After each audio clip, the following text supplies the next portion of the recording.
This video is to help you with Task 2 for the Math Middle Childhood Handbook. So to go over the basics, you want to make sure that you read the Task 2 instructions in your handbook. Those will vary from handbook to handbook what pages they're on. You also want to make sure that you read the specifications chart in your handbook for Task 2, because this tells you what files you need. Task 2 is pretty easy for most people, but you want to make sure that your files stay within the amount of time that you're allowed to have for each clip. You also want to make sure that you print and look at the exemplar for the commentary for Task 2 in your course. You want to make sure that you're looking at the amount of depth and detail that is really required for this. And there are two parts to Task 2. There are the video clips that you're going to choose. For the video clips, your instructor is not allowed to help you choose these. These are EdTPA rules.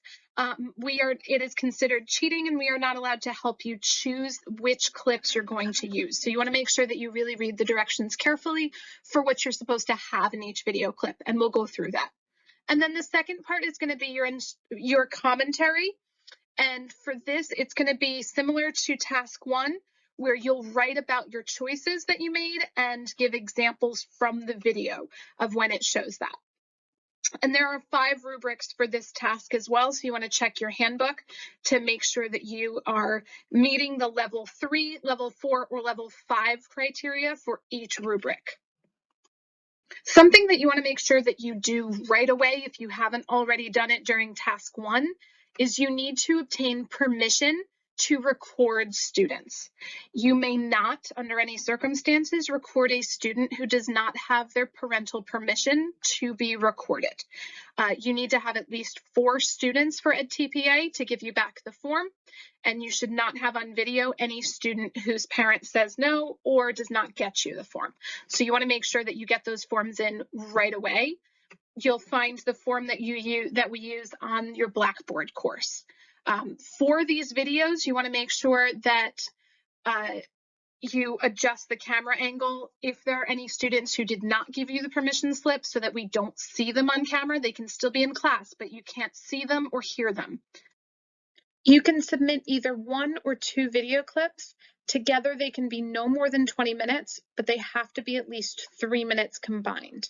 You want to make sure that you stick really carefully to this time limit, because you will get an automatic 1 if you go above that maximum or below the minimum.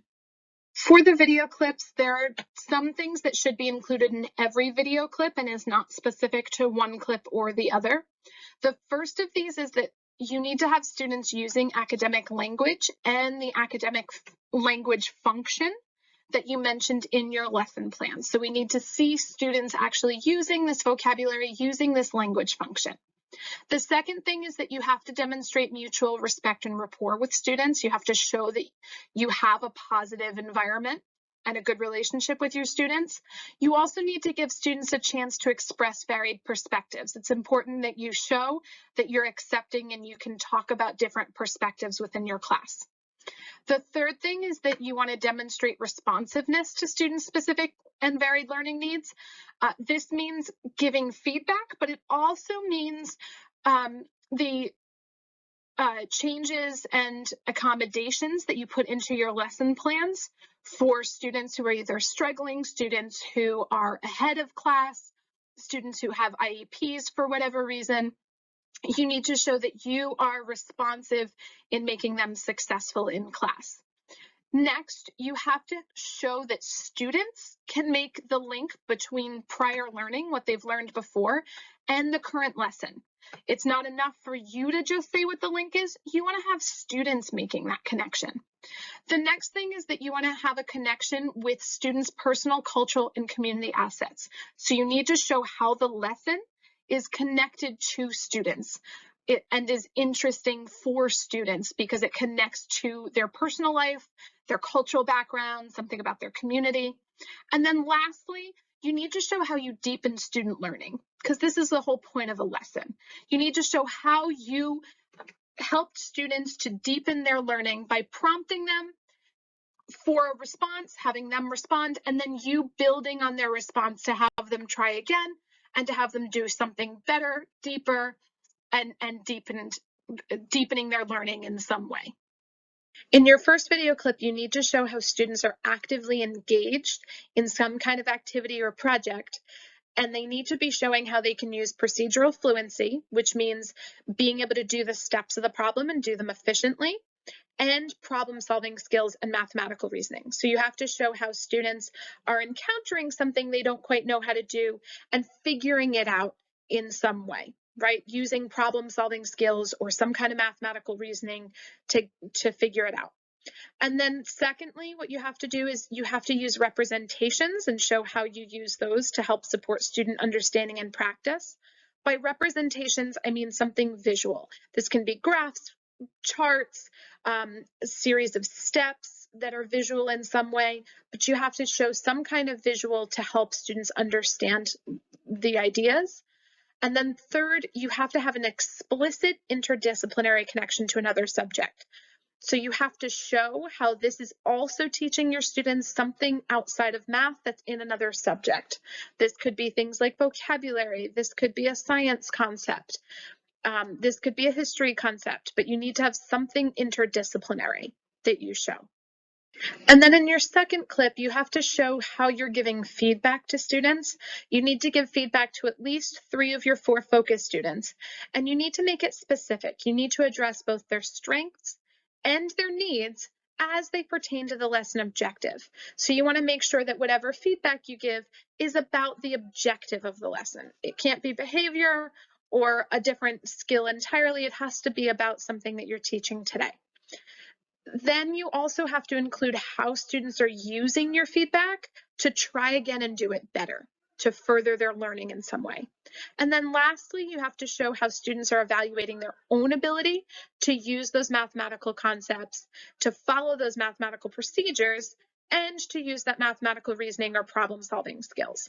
So this can be students evaluating themselves or each other, but you want to show how they can evaluate their own abilities to do these 3 in some way. There are a few logistical things you need to remember when you're recording. The first thing is you have to make sure that your camera shows you and your students.